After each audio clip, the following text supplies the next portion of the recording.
Semuanya, salam vokasi. Selamat pagi para siswa, khususnya siswa kelas 10. Kembali lagi dengan saya Nunik, instruktur jurusan otomatisasi tata kelola perkantoran. Hari ini saya tidak sendiri, saya ditemani oleh rekan instruktur saya, Kak Aul. Ya, perkenalkan nama saya Aulia Nursipa. Ya, Bu. Dah. Ya, oke, hari ini kita akan membahas tentang materi analisa jabatan. Nah, di analisa jabatan ini kita akan mempelajari job description dan job specification. Yang pertama, job description nih. Job description pada suatu perusahaan merupakan petunjuk dan gambaran jelas sebuah pekerjaan yang sebelumnya telah ditetapkan. Job desk menjelaskan tentang tugas, peran, serta wewenang setiap karyawan dalam melaksanakan kewajibannya sebagai pekerja. Gitu, Kak Aul. Oh, baik, Bu. Kalau misalkan begitu, jadi bagaimana cara menyusun job description itu secara baik itu bagaimana sih, Bu? Isi dari job description ini yang pertama ada spesifikasi pekerjaan. Nah, spesifikasi pekerjaan ini adalah langkah awal yang diambil perusahaan dalam membuat job desk, yaitu spesifikasi setiap pekerjaan. Jadi, spesifikasi ini dilakukan untuk mengetahui dan menilai kualitas pekerjaan. Jika dijabarkan, penilaian ini berdasarkan tanggung jawab, kinerja, keterampilan, serta situasi pekerjaan yang diberikan. Unsur yang kedua ada akuntabilitas. Nah, akuntabilitas ini menyangkut tentang kebijakan perusahaan, produk perusahaan, keputusan, dan tindakan yang diambil. Nah, akuntabilitas ini menjadi unsur yang paling penting untuk menghasilkan job description yang baik dengan maksud memberikan pandangan pada pemilik jabatan agar mampu menjalankan aturan dan ketentuan yang telah dibuat. Nah, unsur yang paling penting dari job description ini adalah tugas dan tanggung jawabnya. Jadi seorang karyawan harus menjalankan tugasnya sebagai pekerja dan bertanggung jawab atas apa yang dihasilkan. Nah, sebagai seorang karyawan juga harus sudah mengerti apa yang harus dilakukan dalam mengambil keputusan yang tepat. Yang keempat, ada ringkasan pekerjaan. Jadi ini merupakan garis besar dari tugas apa yang harus dilakukan.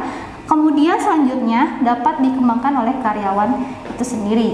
Nah, yang terakhir, identifikasi pekerjaan nih teman-teman yang akan nanti dijelaskan oleh Kak Aul. Jadi unsur ini di mana hal ini berkaitan dengan informasi pekerjaan, jabatan, pengalaman, serta pendidikan. Nah, hal ini juga dilakukan untuk mendapatkan tenaga-tenaga yang ahli dan kompeten di bidangnya tentunya.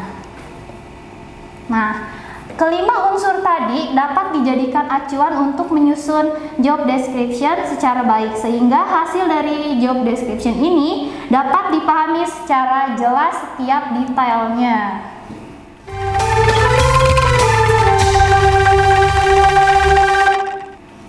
Nah, Ibu kan udah dijelasin nih dari tadi, dari mulai kan deskripsi itu ya. Ada gak sih contohnya dari yang tadi Ibu jelaskan itu? Oke, saya kasih contoh kasus di bidang marketing. Yang pertama, tujuan dibentuknya jabatan.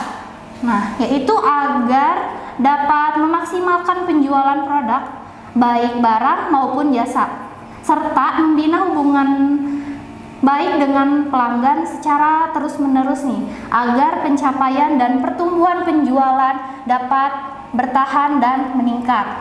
Poin yang kedua, identitas jabatan. Nah, isi dari identitas jabatan yang pertama ada nama jabatannya, yaitu sebagai sales jasa, atasan langsungnya supervisor jasa, atasan tidak langsungnya kepala marketing jasa dan barang, departemen atau bidangnya marketing. Nah, isi dari job desk marketing yang ketiga yaitu tugas dan ada tanggung jawab utamanya. Nah, yang pertama mencari pelanggan baru. Nah, kedua mempertahankan pelanggan, tentunya ya harus dipertahankan kalau misalnya kita sudah mempunyai pelanggan. Nah, yang ketiga, marketing ini bertanggung jawab terhadap nilai penjualan yang ada dalam area penjualan yang menjadi tanggung jawabnya.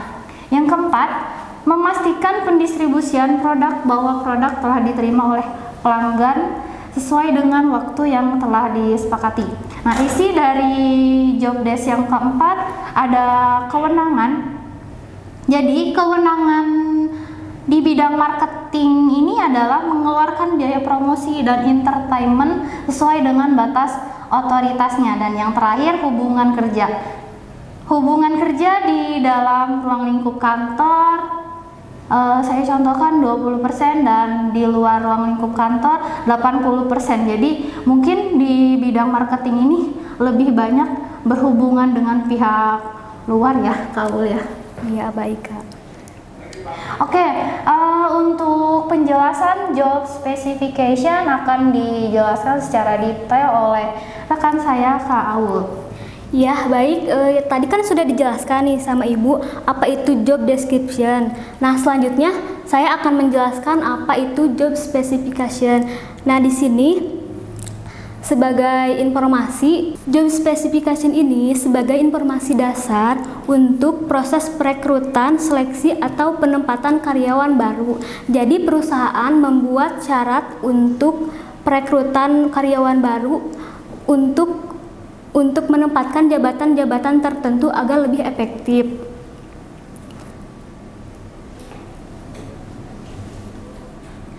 Nah, baik, di sini kan ada contoh-contoh yang saya ambil juga dari bidang marketing juga, Bu. Nih, yang pertama ada identitas jabatan.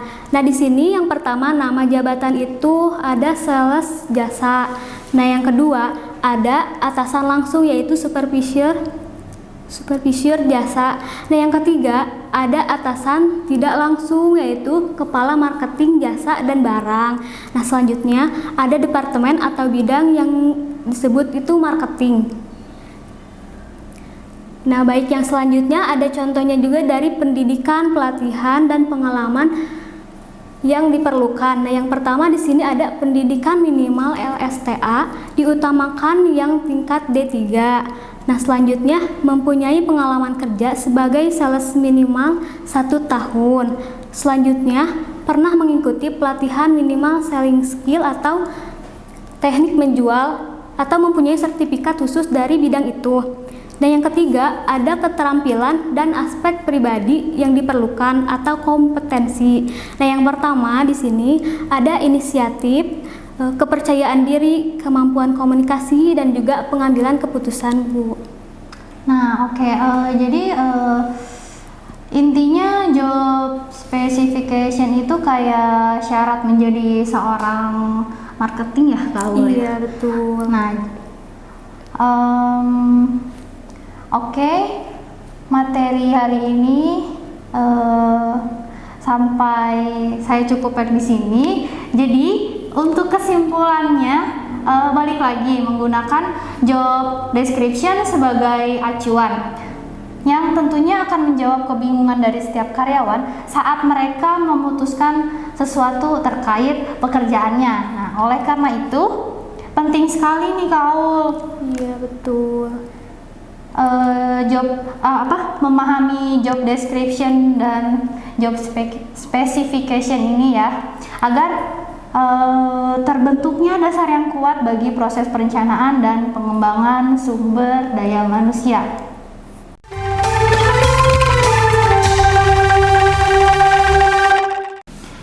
Oke, materi hari ini sangat mudah dipahami ya, teman-teman.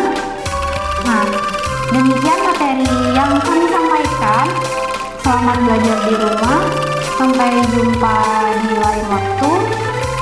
Wassalamualaikum warahmatullahi wabarakatuh.